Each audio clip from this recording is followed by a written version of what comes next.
everyone. Tune in next week for a much more enthusiastic Desmond. Until then, it's Justin's show. That's right. I'm so ready. I am so ready too that I can't talk. I don't have one. I don't have an episode in me to talk about what's coming anymore. I just want to see it. Oh man, don't worry. We'll make it up. I'll have some reactions. I just have nothing to launch with. Totally. I got tons of shit. So today I will be your Marty McFly today because I'm fresh off a guest spot on Time Pop, this other great podcast that I'm on that somebody else I know runs. Yeah. And I'm here. I'm ready. I have my personal Choden Call access keys, one male, one female, just in case. And I'm ready to go, man. We got the editor here with us from the Watt Fan Edit. Man, it is good to see your face. It's good to hear your voice. I know that we had a little hiccup that we thought maybe wasn't going to happen, but I'm glad you're here. Thanks for being here. Thank you so much. I'm glad to make it. And yeah, decided I'm going to wake up early and join. I didn't want to miss this. I love it, man. Thank you so much. This is definitely this gives our final episode before season 2 some real juice. So thanks for coming on. You're too kind. You're too kind, really. How excited? I'm so excited. Go ahead, Des. Maybe you can answer this question. I kind of made the assumption I didn't try too hard, but you can't watch Firemercs offline, right? You can download the video file, so that works. Oh, you can? Yes, you can. So the trick is it's not so interface isn't so simple. So there's a little share button in the bottom right corner. You know, usually it's like a little dot with these 2 lines or something. Yeah. And if you click on that, then it pulls up a little download button and you can pull that. Okay. I just assumed since I'm not paying for anything that I wouldn't be able to make it I was basically what I'm trying to get to is I was on a vacation and I was watching, I wanted to do a rewatch and I started watching season 1 and I enjoyed it, but it's just so much content that I probably could have gotten through the edit, though I didn't get through season 1. So, okay. Good to know. I will download it and smash that soon. Awesome. And thanks very much. I mean, I know it's quite a time commitment, so thanks for even rewatching it. And also, if you have any feedback, please let me know. The best feedback I have is I got to ask you, did you throw the Run Brother in with the Wolves for us? Was that for us? Or am I just being... Absolutely. No, it didn't even cross my mind when I was doing the first edit. I think my thought process doing the first version was just cutting everything into a movie. And then now that I've had more time to think about things and come up with new ideas and so on, this is like one of those things that came up. There's actually quite a few very cool technical things I've done in this one that I didn't do in the first one, which was just cutting everything into a movie. And so I'm very happy.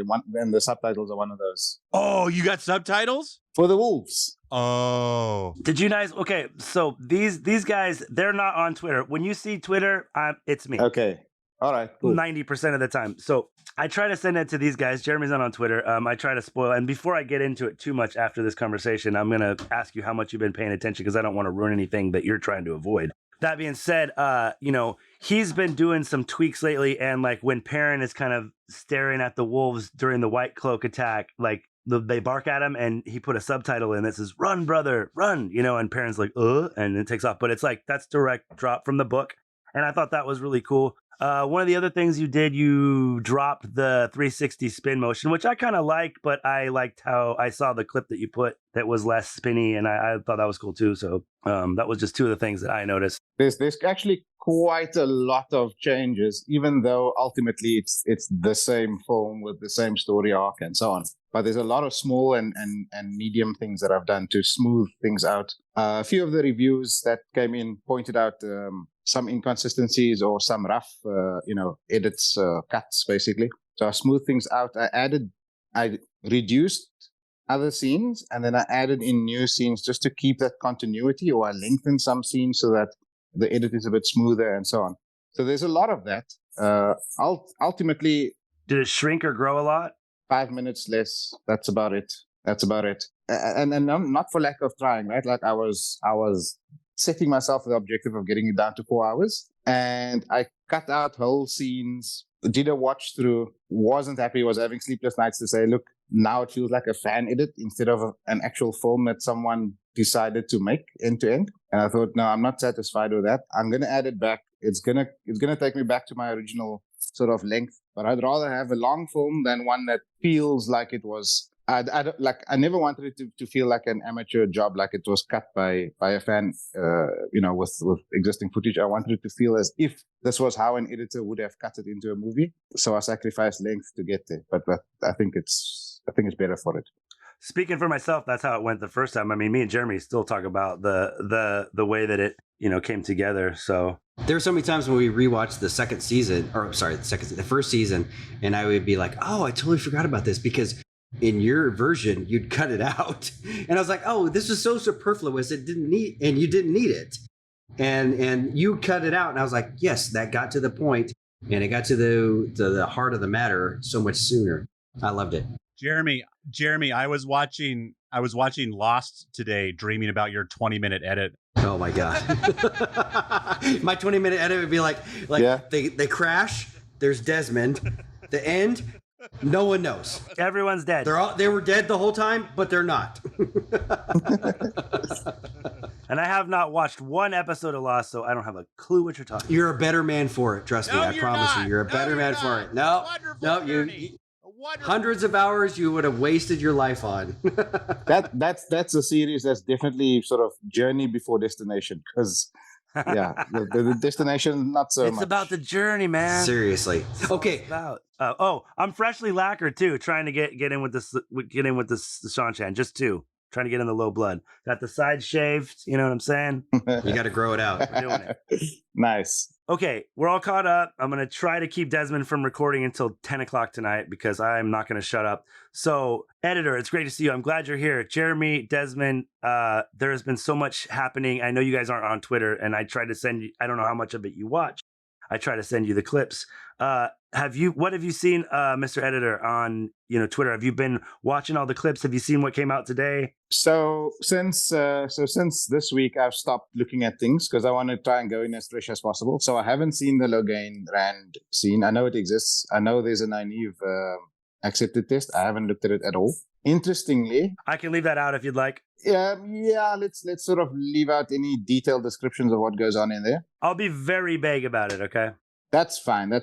I know they have a conversation. I saw some chatter about who can see whose weaves and so on, or sense the power levels and so on. So I know that's part of the conversation, but I haven't watched. Like, I don't know what dialogue they have, right? Like, I just know what they're talking about. One thing that's interesting that I did see a frame of is a reshot of when Logain's being paraded through the city, and he's looking up at the two on the balcony. Yes, and he's looking at Rand, and Rand's looking back at him, and I was like, damn it, this is just a few days too late. I wonder if I shouldn't use that cut in the fan. That would have been great. And then make it very clear that it's about Rand. And now, my only doubt is that maybe it's important in the context of that dialogue that he reveals to Rand that he was actually looking at him, right? And so you'll need to see the scene in the context of the episode. I'm not going to ruin it for you. Yeah. So now to go back a little bit, but to incorporate what we just talked about. Now, I know it sounds like you're trying to lock season one.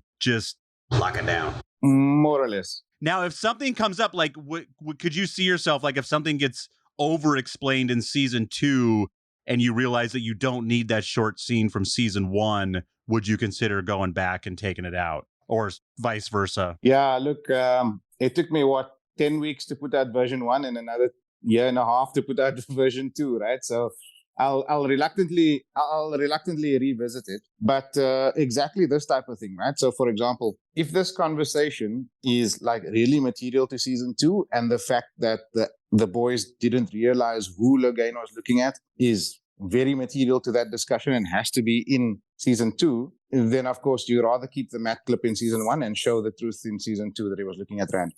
If you find that conversation is mundane, or you can cut that clip out, then you just put that original footage in season 1 and then skip the whole discussion in season 2 and away you go. Yeah. So yes, I will watch season 2, do what I then call like a final canonical cut of season 1, and then take it from there. I feel like that conversation with Rand and Logain is going to head to the fact where he kind of talks about, the conversation that they have later in the books. Why couldn't it have been me? And he. So, like I said, I don't want to talk about that too much because it definitely, I think, kind of fixes a few things from season 1 that we've actually had issues with, especially as a fandom. Have been like, wait a minute, what? Like a raging sun? What? Like, why can he? So it's kind of like editing this show. Like, yes, Justin, that was very interesting, but it doesn't belong in this discussion. Why are we talking about football? What are we doing? I think one thing to look out for, especially like in conversations like those. So between Rand and Logain, right? And like I said, I didn't see the clip, so I don't know specifically what they mentioned. But if it feels as if there's part of the clip that's either over-explaining or it's trying to backtrack something from season 1, because the fact that I've read online that they have a conversation about who can see whose weaves feels to me like they really, really want to clarify what the hell happened in the cave and why Logain was finishing at Nynaeve channeling. If it feels like that, then it's going to feel a bit clunky. The other one is if there's really a conversation about healing and how death is final in order to make the Nynaeve Egwene, season finale thing, explain it away. And, that type of stuff, you can cut out, right? Meaning what? Meaning that, in the season finale, Nynaeve looked pretty dead from a makeup point of view and camera angle and so on. Mm-hmm. And it felt like Egwene sort of resurrected her with the one power. Mm-hmm. And so I think there's going to be a scene in season 2 where they're going to, especially in the tower training, right? They're going to explain the limits of the one power and healing and so on. And making it very clear that death can't be healed, right? So. And that's consistent with the books too. Yeah, I can move up that scene with Rand trying to heal the girl that's dead. I do think they're very vague about it, but the feeling that I got is that maybe instead of Logain being able to see Taviran as a talent with a capital T, he can kind of see people who can channel, females if they're strong enough. That was the vibe I got. I'm just pulling that out of my ass completely. No, that's exactly what he says. He says, Oh, does he say that? So just to be super vague and to reiterate what actually happens in the book. In the book, Logain says, when they were taking me in the cage, I looked up in the distance and I saw you. Same as the book, Yeah. I saw Rand standing on top of the wall, and you shone like a bright sun because you were a Taviran, and I have the talent for seeing Taviran. And in the show, and I hope this doesn't ruin it. Instead of saying Taviran, he says I could see male channelers, and you shone brighter than anybody else I'd ever seen. And I knew that at the time, like, you're caging me, but that's the guy you actually need to worry about. Yeah, that's the dude you need to worry about quickly. And so I started laughing. And it exactly comes from the book, which gave me a little bit of hope, because the last season I was so disappointed with like how they came off with the book. In this season, I feel like they maybe come around and be like, yeah, have sort of go in with mild expectations, because one thing that the production team has told us clearly is that this season is going to deviate massively from the books in order to try to get everybody to where they should be for book 4. To where they need to be for next season. For book 4. right. Yeah. So next season is book 4. Book 4, which is going to be season 3. Right. Yeah. Right. Which is crazy if you think about it, right? So this season is book 2 and 3, and maybe a little bit of 1 all thrown in. I would say it's mostly book 2 and probably some character arcs from book 3, but not the plot. That's how I feel it's going to be too. And and it's probably a lot of made up stuff in between to get it all together. To get everyone there, yeah. Which is crazy if you think of that next season is going to be book 4. Right. Just book 4. Because they haven't said anything about 5. Yeah. And then so the next season is going to have to be 5, 6. 5 and 6 together is huge. That is. Yeah, and then they'll probably do like 7, 8, 9, 10, 11 in the next season. Like, seriously. Honestly, Yeah. There's a lot. It's gonna be fast, but God damn it, you said something I wanted to comment on, but I forgot. Never mind, doesn't matter. Sorry. No, it's fine. It's fine. I'm so all over the place because I'm just so fucking excited. Literally. So just to make sure we're on the same page, last thing we'll talk about that you haven't seen. The other clip they showed was a clip of Nynaeve with the arches. And Jeremy, Mr. Cap Naysayer over here was like, okay, I'm actually pretty excited. Yeah. Because that was like, it was, a lot of the, it's got, Leanne and Shiriam and Leandrin there, which I don't think Leandrin was there for Nynaeve's. I can't remember. No, she was not. Dialogue is like straight across ripped from the books, and it's legit, and it looks great. Yeah, and everything that wasn't ripped for the books is like, okay, we need to get this exposition out to explain to people what's going to happen. And so I was like, you know what? Totally fine with all of that. Sort of like the Ishmael exposition dump from the little clip, because it was just like, hey, this. I covered about 400 pages in 3 books that I've been talking about this shit. Exactly. So, and they just had to nail it. And that we'll skip all that because there's nothing really to get into. Like I said, it's so straight across from the books. I think the editor, I think you'll love it. Jeremy, I know is going to love it. There's a certain magic that happens, I think, in our brains when the clips are really, really close to what actually happened in the books. You are not wrong. I think it's one of the reasons why the first 3 episodes of season 1 they're still my favorites, because that it resonates so much with what you know, and like you feel like, okay, these are the characters and this is what actually happened. And then anything that's a deviation is like, okay, someone else is telling a story now. I'm not invested. It's weird. Totally it's weird agree. how that happens. It's a different story, yeah. That's why I hated the last 2 episodes so much. I was just like, oh my God. It's hard though, because you know how much they were hamstrung by COVID. They were hamstrung by COVID. News-wise, Jeremy and Desmond, I've been trying to send you stuff. Editor, I'm pretty sure you're caught up on this. So Fail has been cast. I don't know if you guys saw that. Yes. She looks legit as fuck. I'm excited about that. I can't wait to see how they meet. Another casting is Ipsen Sedai. Des, you've probably heard of her, but not enough to matter. She's one of the Black Aja sisters, I believe, that originally starts on the tower. Ispen. I wonder if, maybe Masana is maybe going to get merged with Moghedin. Maybe Moghedin's going to be in the tower. Oh, this is a good question to ask the editor. Like, who do you think? We don't think we're going to get the full Forsaken. Do you think we're going to get the full Forsaken? And if not, who do you think is going to be cut out, or who's going to be involved? The prevailing theory is that we're going to get 8, right? Because of the statues in Steppen's... Yep. Makes sense to me. Yeah, it does. So me and the editor will be on the same page because we're in the same community talking about shit. It's kind of collective hive mind. Who do you think it's going to be? So Shamael Lanfear, I think Asmodean's going to be there because there was a statue with a guitar. Do you think he'll be the person who teaches Rand? Do you think he'll be the person who teaches? Okay. Oh, yeah, absolutely. He has to. Like, honestly, if they don't do that arc, it would be really disappointing, to be honest. I agree. I think he's such an important character.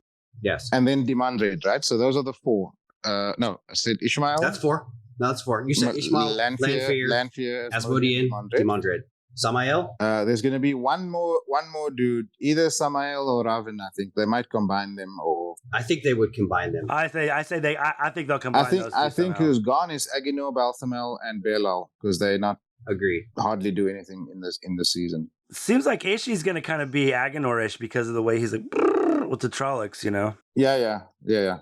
Do you think that they will bring in like Asangar or Arangar in a different way, maybe? I honestly don't know. I don't know. I don't know at all.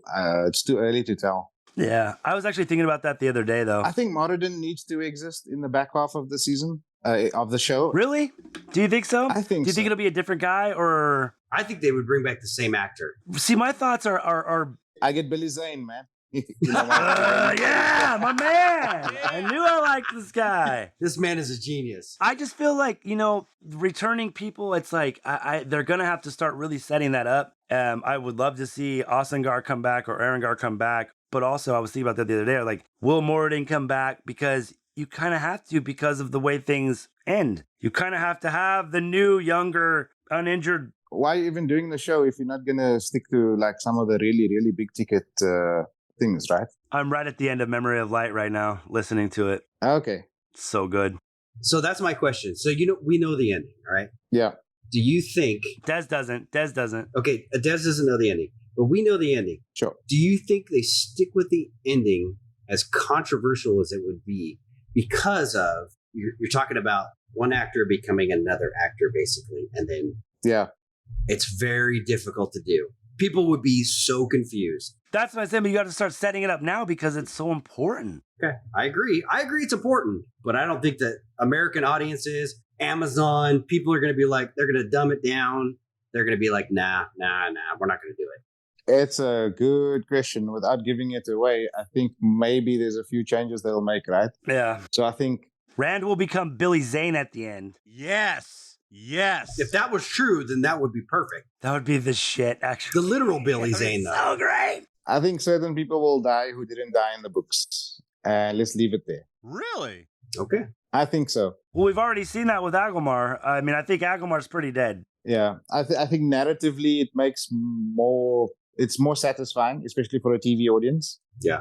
For some people to die and stay dead, than anything else to happen. Okay.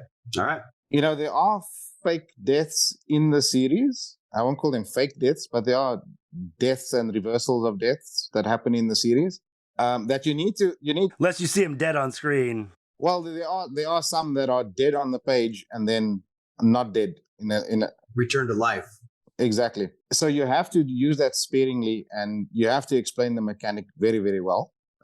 And so I think there's stuff that's going to happen in the latest. There was already so much fake death in episode 8, fake and fake out, right? So there's fake deaths and there's fake out deaths, and there's too much of that already in the season finale. And I think they're not going to do that again in like season 8 or whatever the last season's going to be. It would be too unsatisfying to have people survive that we see die.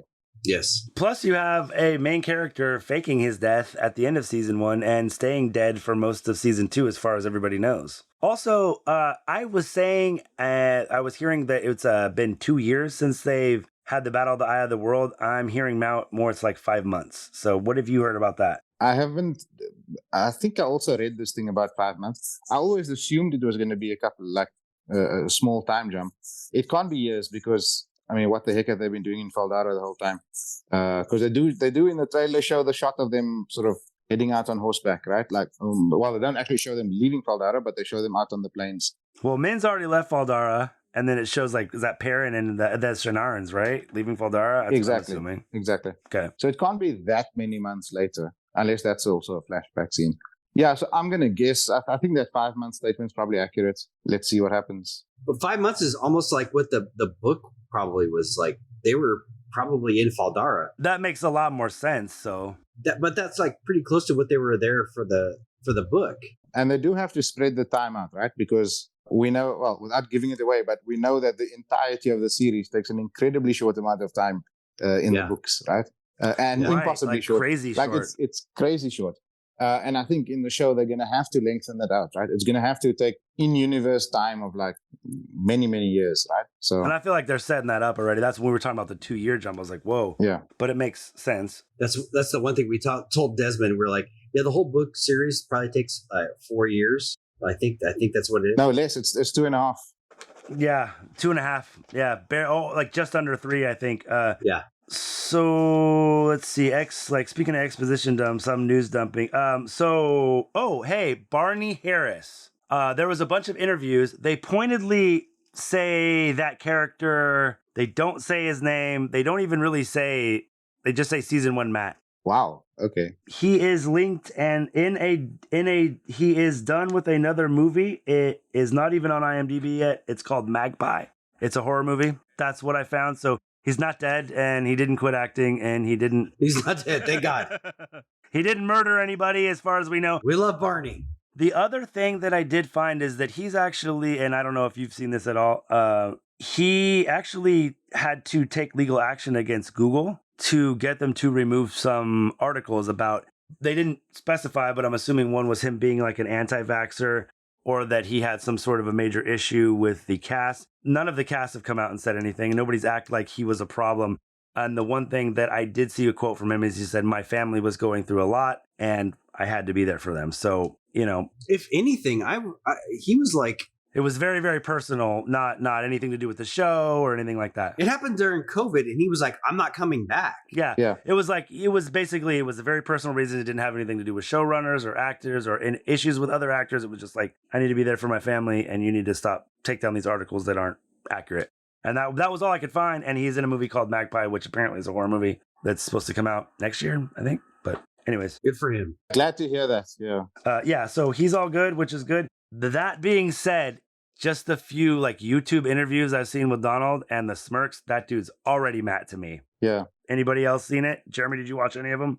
I've seen some of the stuff just when they're talking about the series and stuff. So, and you know, no, it's still Barney Harris is still my Matt. Sorry, he's done a great job. He did a really good job, and then until the other guy takes over. No, Barney was great, but I feel like you know what I think. You know, the mopey bad friend Matt. He's very mopey. Goes right out the door with Barney, just like the healing and like, you know, fun Donald, I think is going to be perfect. I don't know how you feel, Mr. Eator, but I'm looking forward to him being like a little goofy. I'm just going to refer to you as Doctor if you're fine with that. Doctor. So. Doc. That's fine. Sure, why not? I haven't watched the interviews either, so that's another thing I haven't deliberately. Oh, really?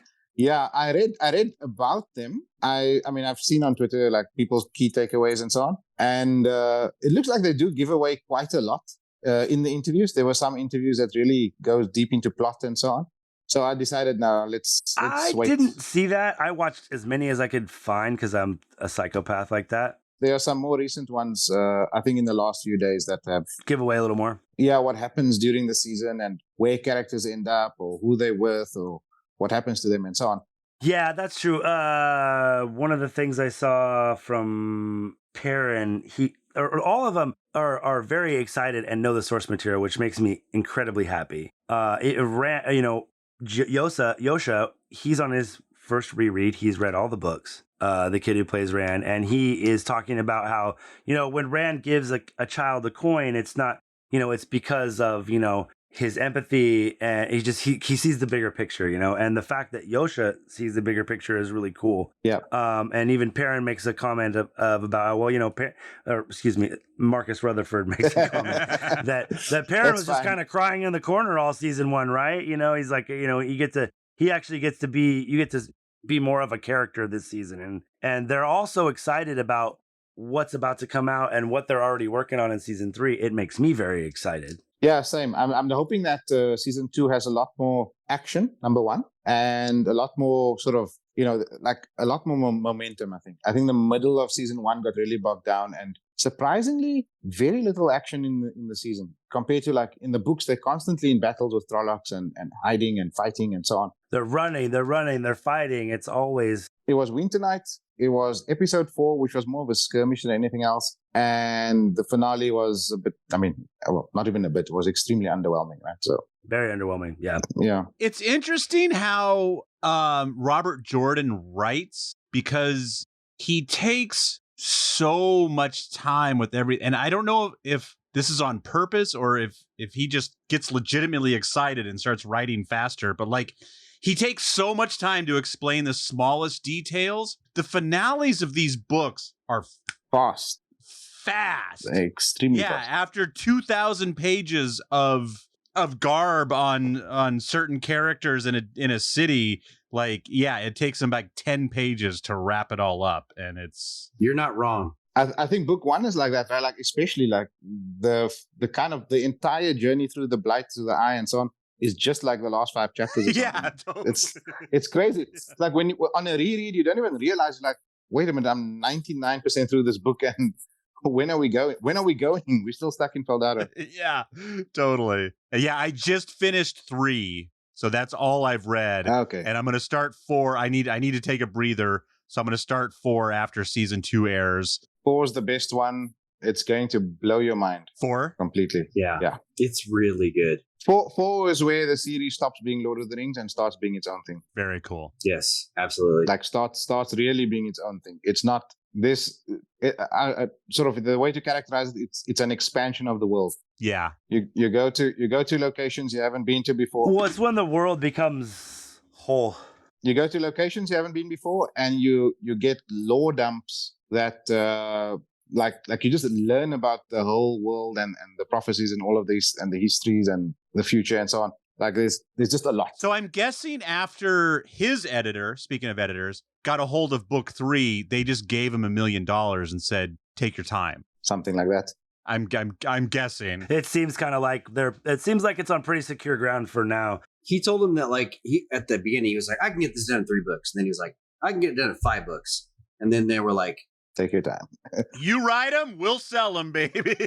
And so once book 4 came out, he was like, okay, you know what? I'm going to take my time and just lay it all out. And here's what I have in my head. And that's when you start to really go, oh my God, all this is in his head.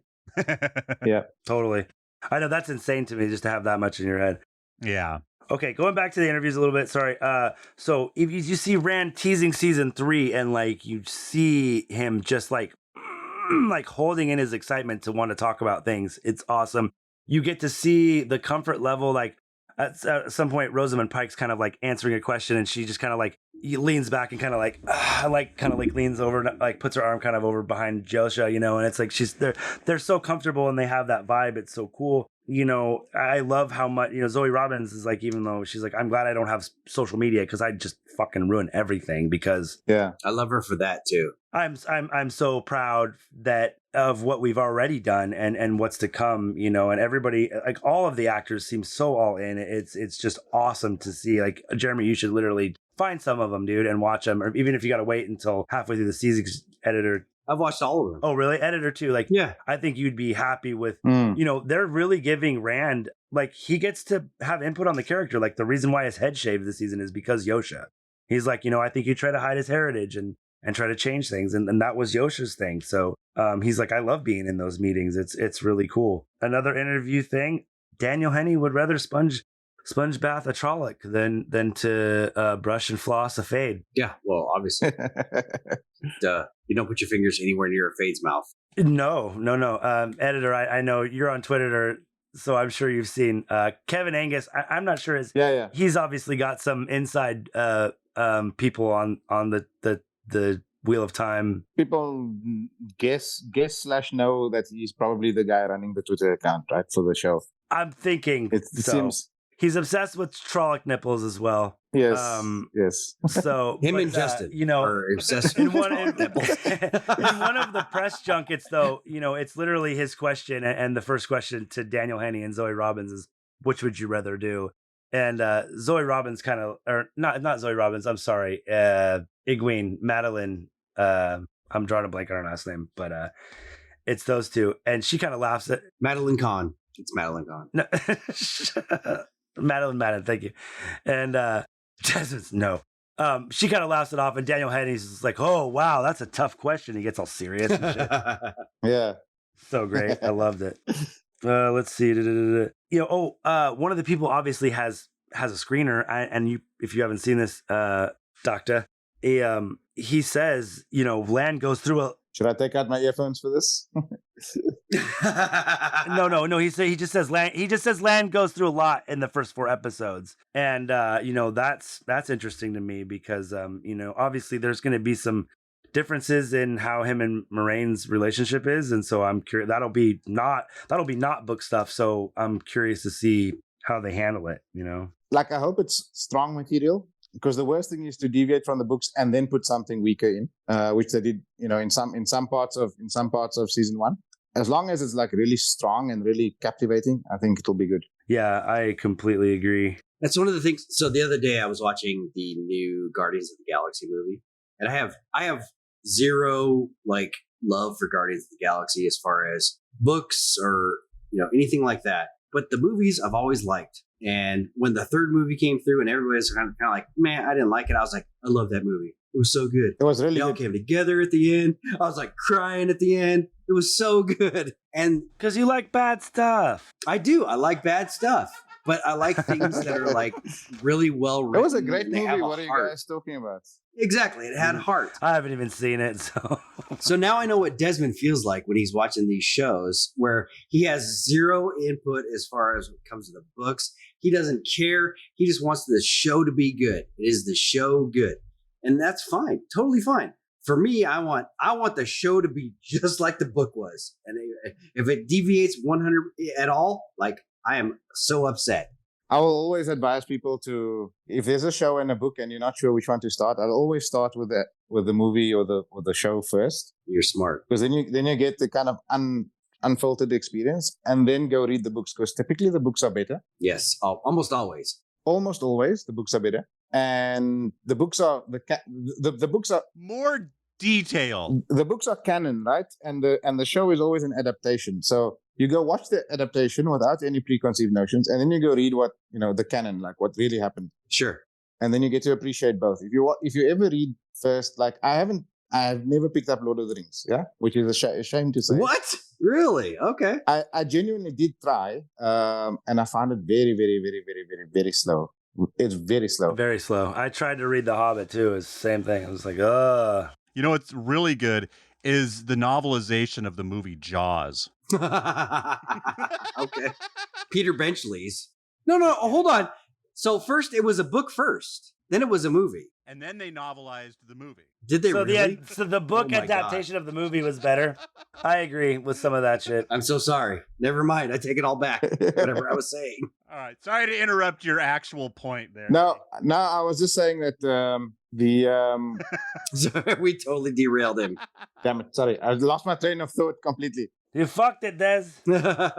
Talking about the Lord of the Rings. Yeah, you couldn't read Lord of the Rings because it was too slow. One thing I deliberately didn't do was try to read it before the films came out. So I said, nope, not going to do that. I also didn't reread Wheel of Time before season 1 came out. I read afterwards. I'm not rereading any of the books before the TV season starts because I don't want it to be fresh in my mind. I want it to be like a faded, distant memory so that I can just experience the show for what it is. I think if you read too recently, then it's too jarring, the change, because the original scene is too fresh in your mind. So did any of us read The Wheel of Time? Or not, sorry, not The Wheel of Time. Did any of us read... Yes.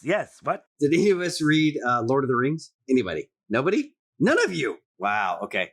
There's this guy called Tom Bombadil. Yeah. I know about that, yeah. That comes in. Oh, yeah, you, Tom.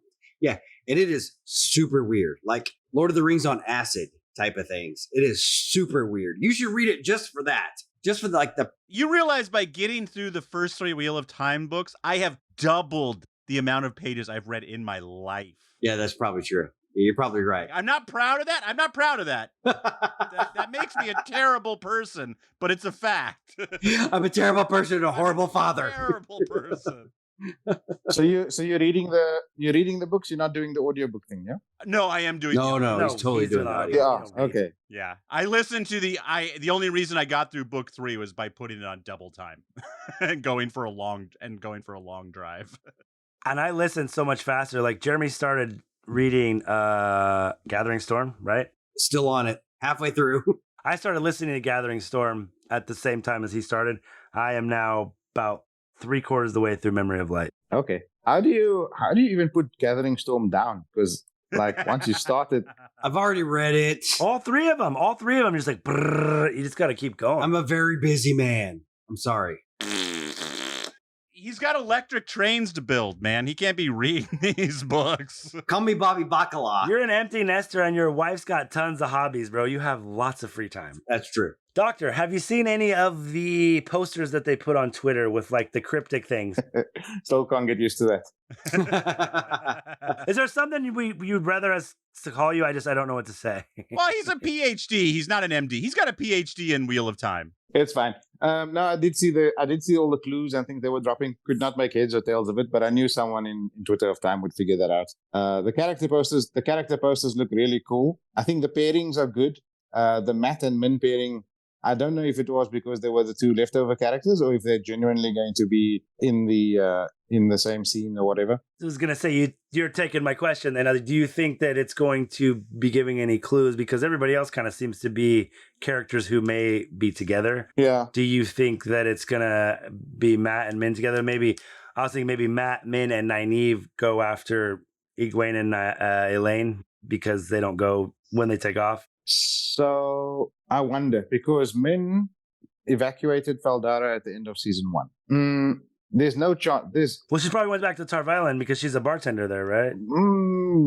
No, but she wouldn't go back there, right? It's too dangerous with all the Aes Sedai around. That's true. And they made a point of what Moraine told her, like, you'd be hounded all day if we knew what you were, But she does have to go back to Tarv Island story-wise. Oh, that's true. Sooner rather than later. Maybe. Right? That's true. Well, So maybe she won't be there as Min. She'll be as El Mindreda, but I don't think she'll get there till season 3.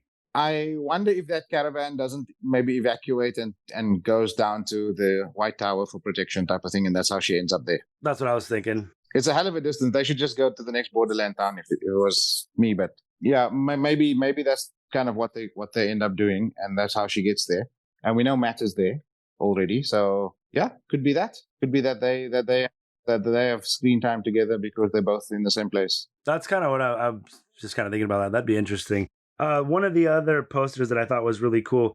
One of the things that gets translated is they talk about how, I can't remember the exact phrasing, but they say he healed his mind out of being an asshole, not kindness, and they're referring to Winter Dragon, or, the scene when he heals Lutheran so he can know what he did. Oh, so he heals him like out of spite, but not out of like love. Yeah, not out of kindness, so he can know what he did. He does it so that he can know what he did. Right. Yeah, exactly. When I thought that was pretty cool. What do you guys think? Seraph, maybe a Forsaken or nah? No, I don't think so. I would be disappointed if it was. Just because there's a certain Forsaken that ends up with the Shan Chan at a certain point, so you think they might just like jump that shark and get him, start it right off the bat? I mean, anything's possible after the first season, obviously. Yeah. Oh, you were being so positive. That ended quick, didn't it? I'd be disappointed if it was, because I think the Forsaken are usually the manipulators behind the scenes. Right. They're not the front and center person, and I think that I don't know. I don't feel good about that merger. Yeah, you've seen the pictures of Ishii with her, so like. Yeah, I mean they don't cooperate, right? Like it would be weird if he was just standing there next to her. No, if they ever got on the same team, everybody'd be fucked. Exactly. Seriously. I don't know if this is spoilery, but I read an alt text. Apparently, Lady Celine, is an innkeeper in Karheen. I saw that in the Foregate, actually, specifically, I think. Yeah, they say, actually, I think they do say in the Foregate. I think you're right. Look, I mean, either way, it doesn't really matter, right? I don't know. I mean, God, I hope we don't actually see her in her establishment, because in the books, whatever she tells Rand is just a cover story, right? So this could just be a cover story. Yeah, it's all horseshit. So exactly. So hopefully this is just a cover story. Like, I don't actually want her to have a profession and a business that she's running. That would be really weird. You're a liar. She's a cobbler. She's really good at making shoes, guys. Should have had to buy that in very quick time. Yeah, she didn't have a lot of time from. No, she didn't buy it, dude. What did you think she did? She killed that innkeeper or some shit. That is dead. Or just compelled her to give the Yeah, you're gonna go pick radishes in the waste. The power of light compels you. The power of light compels you. Oh, Jesus. Caroline, 15, 20 more minutes. I want to talk about the Dark Friend Social. Yeah. We got 20 minutes. Okay, and then a couple of just like fun, what you hope to see your theories and see how well it stands up, and then that's it. I think that's about it. Unless there's anything you guys want to talk about. Sounds good. I'm gonna have lots to say. I'm so excited to talk about the show. You're gonna have to shut me up next week. Wow. I have a show to talk about. Yeah. Oh, I'm stoked. Dr. Eator, do you know what time it comes out where you're at? If we believe the time that they published, I think it's like 7 a.m. UK time, so GMT, right? I think that's what they said. Okay. The prevailing logic is that they want to compete with Thursday Night Football, but honestly, it's a fantasy TV show. I mean, who cares? Yeah. Right? Like, we're the only 3 people on the planet. That's like So thanks. I mean, that's why I have multiple TVs in my house. I mean, thanks, because I want to watch Thursday Night Football. But you know what though? You know where they play Thursday Night Football? Amazon Prime. Oh, that's true. No, he's totally right. Oh, right. Amazon Prime. Yes. Good point. Mm-hmm. And last time they dropped in December after, and I don't think there's any more Thursday Night Football in December, or maybe there's like 1 or 2 or something like that. Are there any sports in the Wheel of Time universe? wow. No. Holy shit. What a... Yeah. You catch badgers and release them in people's houses. That's a sport. That's true too. Yeah. In the Age of Legends, before the Dark One was released, swords was fencing. Was basically right. Like playing swords was their way. They became war, but that's how they would that was a sport. So maybe archery, but yeah, that'd be it. But even that's a stretch. Trying to survive. That's their sport. Yeah. Swimming, running, living, hunting. Hoping to God that there's a winter this year, or not a winter this year. Basic shit. Okay. Last thing I really want to throw out there, just because we got my man here. Tell me about what you thought about the Dark Friend Social release. Like, what do you think about what that, I feel like that sets up so much stuff, but there's a few things that are away. Like, what do you think the statue, like the headstone type things outside are? Yeah. Just, Okay, so let's start with the trivia. So those headstone statue things, I think they represent the seals, but they aren't the seals, right? They wouldn't just be randomly at a house outside somewhere. I think it's more like an Easter egg thing. So this is clearly a dark friend's house, and maybe those statues are like it's decoration, right? It's there to represent the seals. right. The one is knocked over, like maybe representing that Ishmael's free. It's interesting that the one is knocked over, because why would that statue be knocked over just because Rand did something at the Eye of the World to break the seal? So I don't know if that's symbolic or. Because movies. If they're a representation, then they would want to represent what's I happened to them. suppose. So I suppose if the owner of the house went outside and pulled one of the statues over and pushed him until it She's fell on free! the floor and cracked. Just Exactly. kicks it over. I'm so mad. I think someone's counted. There's only 6 statues outside the house, not 8. Yeah, there's not a. Who knows, man? Who knows? It could just be an Easter egg, right? Like in the end, there's stuff that's Easter eggs and there's stuff that's foreshadowing, and it's hard to tell the difference sometimes. I'm sure you saw the breakdowns of like the seals and like what they thought represented what, as far as the little... Yeah, the 8 points of the star of the compass almost. Yeah. And then and then they started to break down the little symbols on the star with the statues, and it was pretty good. I thought, like one of the ones looked like a spider. One of the ones, honestly, it looked like the 9 Bs, which I don't know why they would know about the 9 Bs of Ilion, unless maybe it meant something in the Age of Legends. But just they start to attach it, and then there's really solid theories on each Forsaken that they attach to, which is pretty cool. Yeah, I watched this breakdown video from Lauren, Unraveling the Pattern. Yeah. And it was really, really good. Yeah.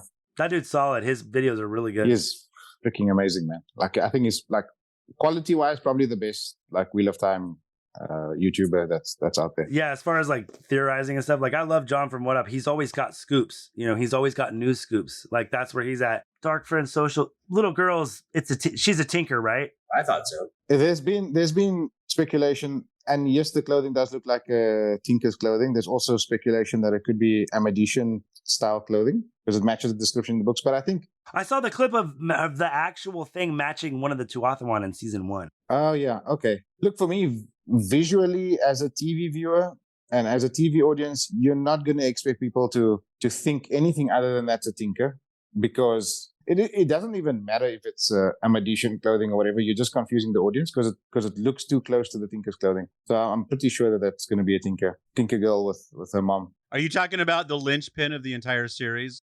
What do you mean, that fucking baby? That baby. Fucking baby. Okay, so obviously that's not the Tinker's house then. Yeah. I mean, it's not a Tinker's house, so whose house is it? I know the Black Aja, they hide out with like a rich merchant in Amadisha, correct? Yeah. I So believe it could be that, when right? they first... It could be that merchant's house. And maybe what will happen, because it's such an iconic shape and they always show it in a drone shot, maybe, who knows, later in the season or next season or whenever they reuse it, they'll find that there's some Black Sisters going to move in there or operating from there as a base and so on. So it's almost like, they're setting it up now and could be a callback for later. Last thing about the Dark Friend Social. Des, you and Jeremy both have seen that, right? Pot and Fane at the end, you're seeing that he's not just your average fucking Dark Friend. Mm-hmm. The fact that you can kind of see no one else is reacting to the little girl. No one else. It's kind of like the Dark Friend Social. No one seems to be able to hear what's going on, but Pat and Fane can. And he sees that little girl and he pulls back his hood to like kind of show her like the grin, like he could just eat her alive. He's a good villain. Yeah. I'm excited to see where they take his character. He's a very mustache twirling type of villain, right? Like he's very, very theatrical with his displays. Well, also he's not afraid to show his face. Everybody else is like, okay, cover themselves. Yeah, I'd like to. For me, I'm not a big fan of the trailer clip, so I do want to see it properly in context. And the reason is that there's little to no tension in the scene whatsoever. The way it's being displayed in the trailer, right? Like the girl's running in, she comes inside, she disturbs the meeting. Dark One is there. So you don't think that scene is as is? You think they've cut it up? No, I think that scene is as is, but what's before and what's after will contextualize it, right? But just that scene, Nothing's before. no, they'll show the Dark Friends arriving. I'm sure there was one teaser way back when when they showed the shots of these people walking away from camera. Pot Fane's walking down the hallway. That's the one. I think we're going to be in Pattern Fane's point of view when he arrives. And then we'll see the Dark Friend. You don't think that could be him walking back into the meeting after taking the girl outside? No, we're talking about Pot Fane, not Ishii. Oh, okay. The peddler, the brother with the big teeth. Arr. Sorry. I thought we were still talking about the social. No worries. No, so I do want to see the context for that clip, because the clip in isolation is very boring. I mean, compared to book two, you're in the POV of Bose, right? And yeah, everything is heightened. There's a palpable sense of tension and unknown. He's puzzled by what he hears and what he sees. Well, and there's Trollocs in the room, correct? Trollocs and Mudral in the room with them, right? I believe so, yeah.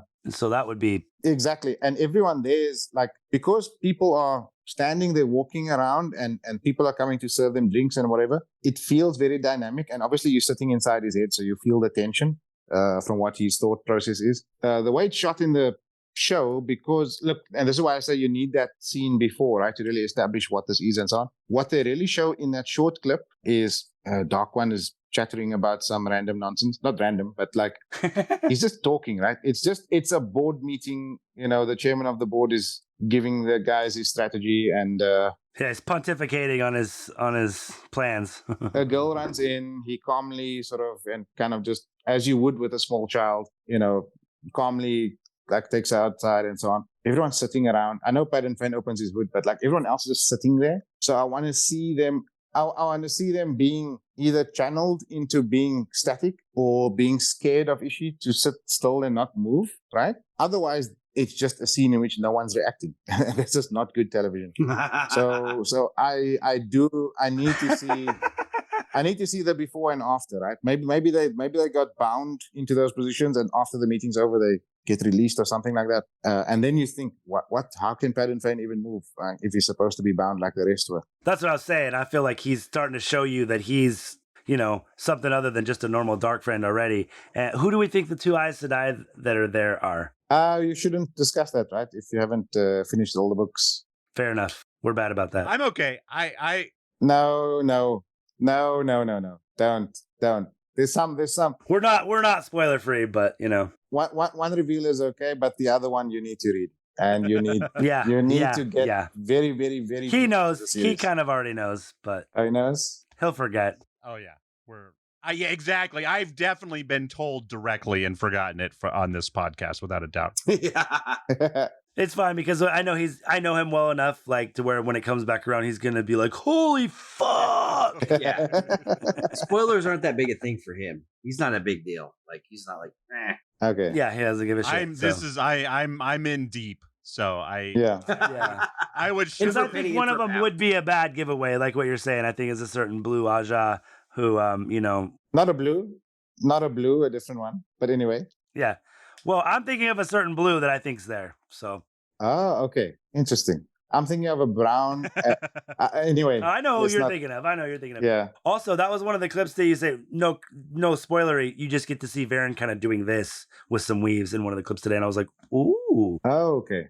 Very cool. Legit. She looks great. What is her name? Mira Sayal? Mira Sayal. Yeah. Dude, she looks legit as Varen. Love it. So good. Is that part of the accepted list? I don't know. I don't think she was that, because it was just what I saw. There was only 3 Aes Sedais. She wasn't one of them. I think there's going to be a lot of channeling this season. I think they're going haywire with the special effects. Can I ask you real quick, editor? What is one of your favorite characters who it's maybe not a main character? Justin and I both really love Varen. We think she's a great character. We can't stand Galad. Or I'm sorry, Gawain. We can't stand Gawain. Gawain is a terrible character. Every decision he makes is terrible. Hate Gawain less on this last reread, but he's still fucking annoying. He's written to be hateable and annoying, and I think Robert Jordan succeeds in writing him very well. Yes, he did. Mm-hmm, mm-hmm, mm-hmm. Who would be your side character that you liked? It's not a question I've actually pondered for very long. I think probably Tom, because he's just got so much interesting backstory. He's got so much backstory. It's insane. And the things he does. He's in a part of a lot of almost every cool thing in the books. Yeah. And just his history as well, right? Like the stuff that he did before the series took place. Yeah. It's crazy, actually. It's What about like super minor characters? Like who would be like a character that like maybe in one or two books that you really love? it's got to be Basil Gill or Bale Doman, right? Those two are the OGs. Bale Doman. That's Dez's favorite. Bale Doman. That's Nice. Desmond's guy. That's my guy. Yeah. Yeah. Him and Basil Gill and Lini and Laris, I think. The What four about of them Lambwin, are dude? Why you gonna hate on Lambwin? Now, would you be bummed if like if Edward Norton showed up as somebody for 4 episodes? Would you? That'd be awesome. Okay, cool. What? It would be very cool. Well, maybe not Edward Norton, but just someone big, like Meet Ed Sheeran. yeah, exactly. No, Ed no. Sheeran. That poor Ed guy. Sheeran could be God. an Aiel, right? So we'll see him somewhere in the West. Yeah. just a chubby like shopkeeper Aiel though. Yeah, shopkeeper or blacksmith or something. I don't know. 5 minutes, guys. Okay. Jeremy, fuck your minor character. Desmond, fuck your minor character. My minor character is Andrel. I love Andrel, man. Like, dude, the stuff that he pulls off Oh, you and Andrel. with the fucking gateways and the lava at the end and the way he is able to use gateways so many cool ways I love. That's a Brandon Sanderson character. Nerd. I wonder if he counts as a minor character. But by the way, a piece of trivia, right? It's Andrel's a Brandon invention. Really? When he took over, he asked Harriet, "Give me one Usherman that I can sort of write." And then they went back and they found Andrel in a page in Knife of Dreams somewhere, and Brandon basically wrote that character of his own. So that whole arc is Brandon's doing. So you're a terrible fan, is what you're saying. You're a terrible fan. Oh, eat shit. I love that he has the Two Rivers boys and Candler and then like the one Amaran or whatever. Like all of it's not just Andrel, it's Pavara, and they kind of bond each other, so they get this almost like psychic connection. And the Two Rivers channeling guys and all the stuff that's being done in the Black Tower and how they fight to make the Black Tower their own, I thought was super cool. And I just want to leave you with 2 questions. Is Persimmons a deeper meaning, like some dark friend fucking code? Hey, the persimmons are in season. Alana's like, I don't know. Yeah, great. They're delicious. You know what? We hooked up once. It's not going to happen again. I'm not interested in the Great Lord. Persimmons is me and my wife's safe word. Anyways. I asked you not to embarrass me. And I went out of my way not to embarrass myself. And the other question, I feel like somebody's got to floated this theory. I tweeted it. Jesus Christ. X. You X'd it. I X'd it out. Yeah. Art. Sorry. Wow. Okay. It's getting late over here. Couple whiskeys in. You bong it. So what if you can only make a Trolloc from like the soul, like when you pledge yourself to the dark and you die, that's your life. You're now a Trolloc. When you get reborn the next time from the wheel, you're a Trolloc. Yeah. That would suck. That would suck. But I'm just like, has anybody floated this theory on Twitter anywhere? Like, I just... So there's a canonical book origin for the Trollocs, right? Agino made them. Oh, really? Yeah. Agino. Graphic novel? No. It's some way explained. Maybe in the Wheel of Time Companion or the Compendium. What are they called? The World of Robert Jordan's Wheel of Time compendium book. So there's a whole thing like Agino was the one who invented, for want of a better word, Trollocs. I don't remember exactly how it was, whether it's human-animal hybrids or what, but something like that. When they said that he killed like millions, like 50 million people creating the Trollocs or some shit like that, like some just crazy number. Yeah. So that's it. That I don't know. That was just 2 things that I thought, like, pose a question. It's like, be interesting theory though.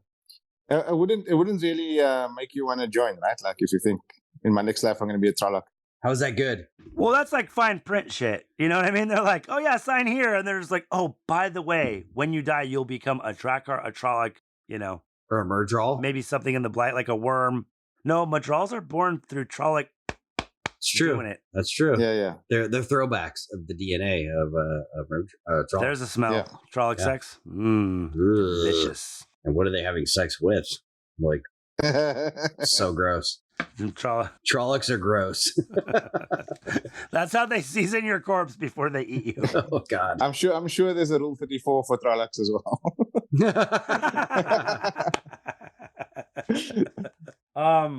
I don't think I got much else. Like, is there any one thing that you guys want to like? No, let's just watch the show. Take a big swing. Like, hey, watch the show. Make it be bad.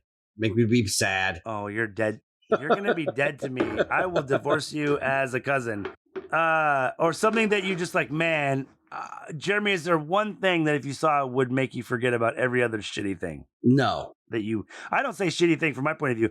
I've watched it from a fan point of view and from an analysis point of view, and just watching it as a show, I really enjoyed it. If honestly, so it's not going to be this season, obviously. So it's not going to be this season. But if I see the Rand going back in the columns, and seeing like everything that happens, that would, for me, that would be like, okay, that's a major turnaround. Such a turnaround. Like you really have grabbed the lore. You wanted to really make it your own. And even if it's not perfect, it's not the exact same thing that we would have seen in the books. If they go and he's like walking through the columns and he's going back through his life, the lives of his ancestors, and he's seeing the Aiel and what happens to them. If we see that, careful, spoilers. Yes, if we see that, then friggin', that would be, for me, it'd be amazing. Yeah, that's the. They need to do that well. Like that needs to be a whole episode on its own. No cutaways to any other characters. Yeah, no cutaways, just one straight cut. That I feel the same way, except as a whole. And like, I know you probably won't get Moraines and Rands and Matts. You'll probably get what matters, and probably more Matt than anything else. You have to have Sindhal, Tower of Genjai, those Terangriel doorways. They're very integral to the story. That's way down the line, though. No, it's not. I bet you it's not, because I saw... The problem is they're not going to tier, right? So those doorways need to be somewhere else. Not this season, but I saw them talking about season 3, and they say something about season 3 being so epic and almost psychedelic. So I'm thinking what you're talking about with Rand. Okay. Anyways, that's all. That's all I had. I'm done. Shut up. Oh my God. I just want to throw 2 pennies down the well. Just keep giving me the show. Just don't fuck this up as a show.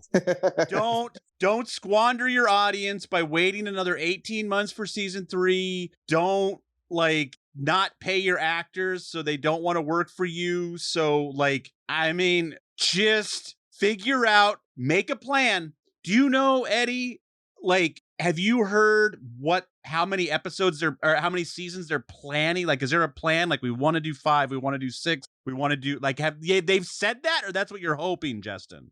I've heard 8. 8? Okay. I think 8 would be perfect. But make a plan, make an arc, and fucking execute it.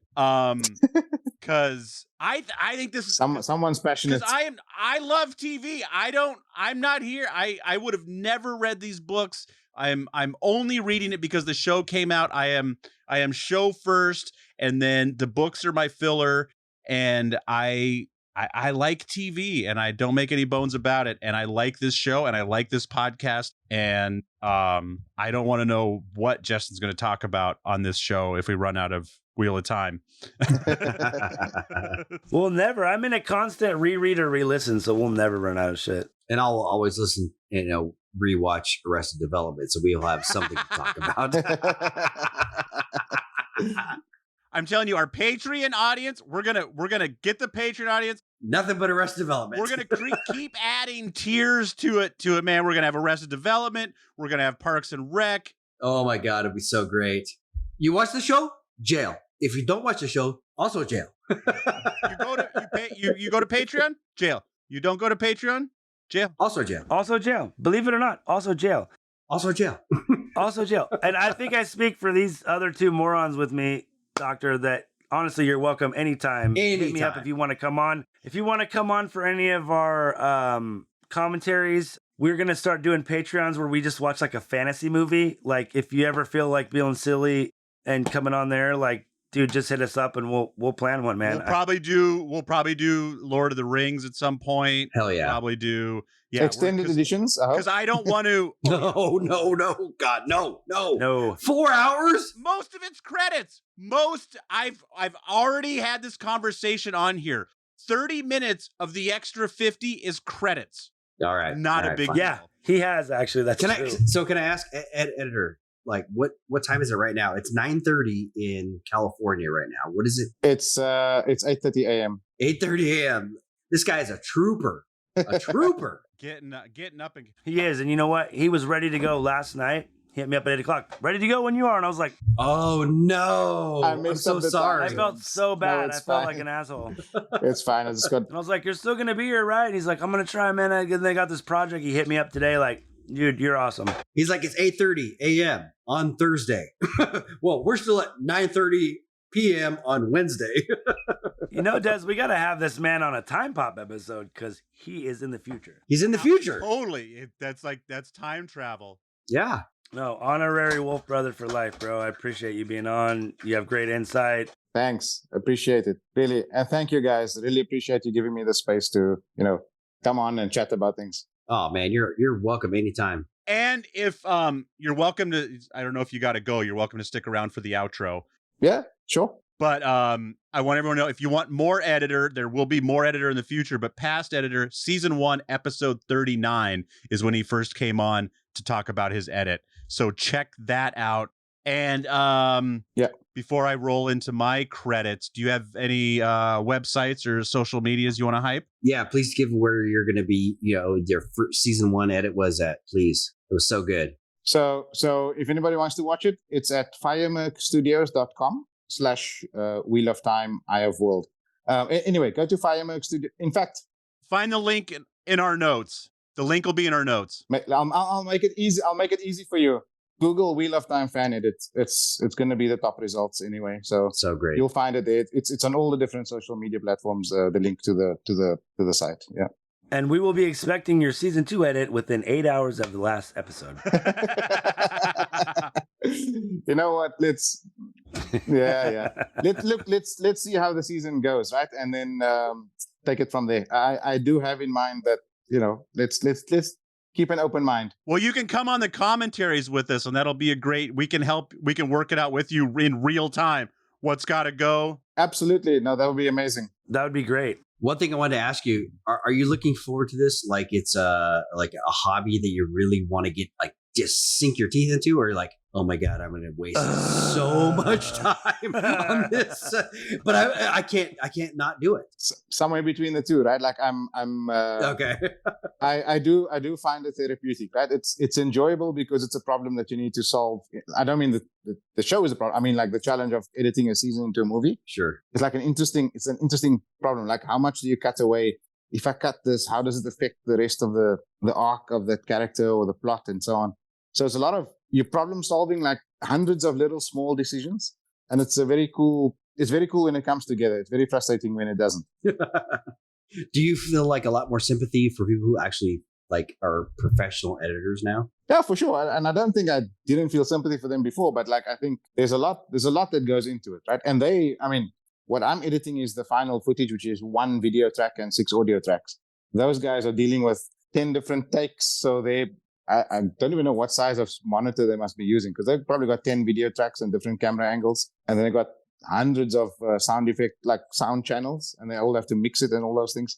And these guys don't even have to hit like regular television. Like, they don't got to hit commercial breaks and 42.5 minutes on the nose. Like, imagine those people. Like, that's I can't even imagine. Some mental just gymnastics. I feel bad for Desmond, and he has to just deal with his audio, my audio, and Justin's audio.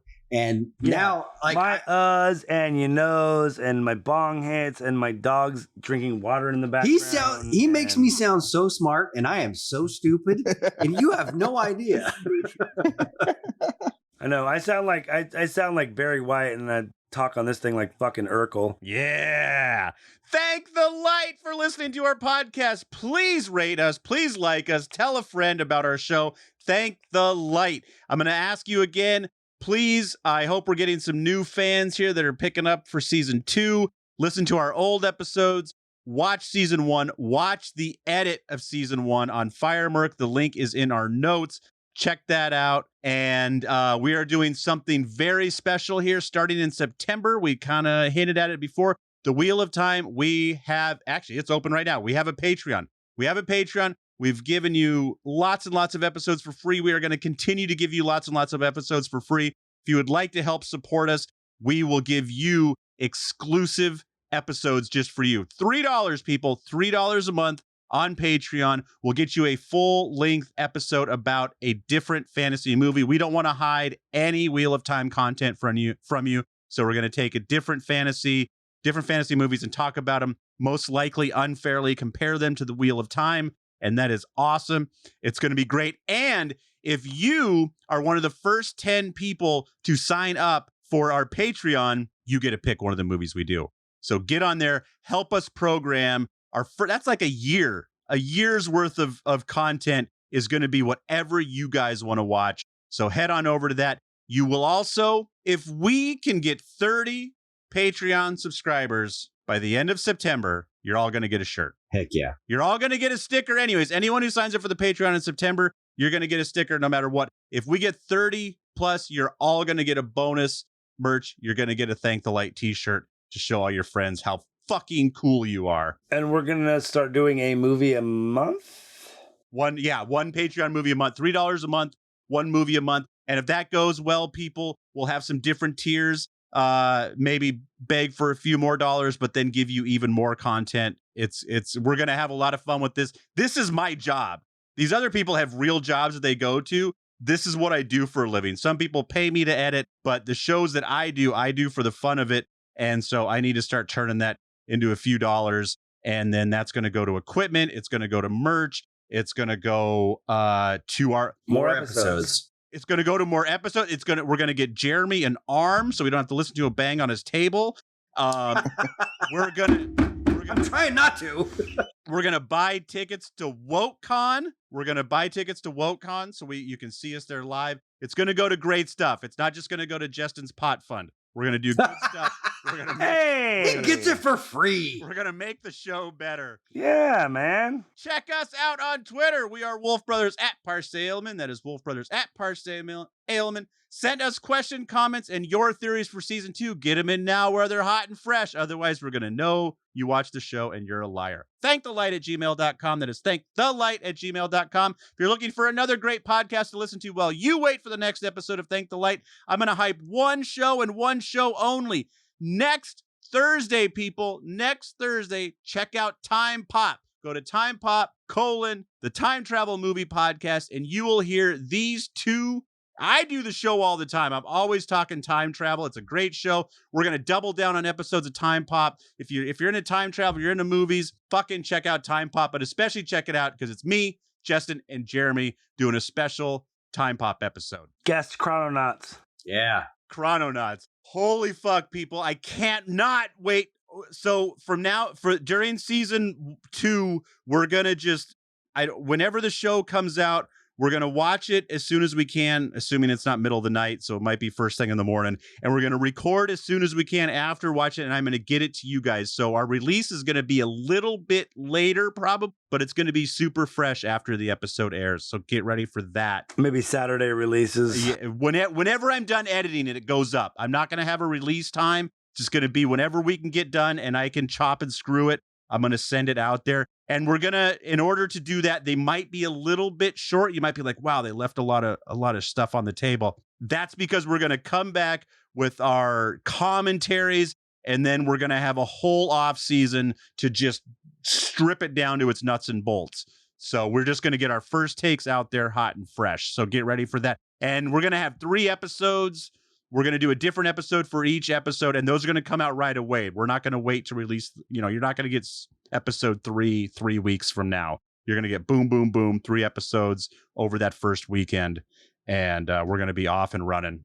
Yeah, it's going to be a shit show. This first 3 episode drop is going to be a shit show. We'll have a text thread going, and we'll be keeping an eye on Amazon, and we'll get them done, and then we'll know for the next week when it's only gonna be 1 episode, so even if we have to record at 10:30 or something, right, 1 episode won't be too bad. Sure. Eddie, thanks, man. Thank you so much. We needed some fresh. I mean, Justin could have just monologued this whole episode, but having your energy on here for him to bounce shit off of is what our audience what they deserve before we launch season 2 next week. So thank you.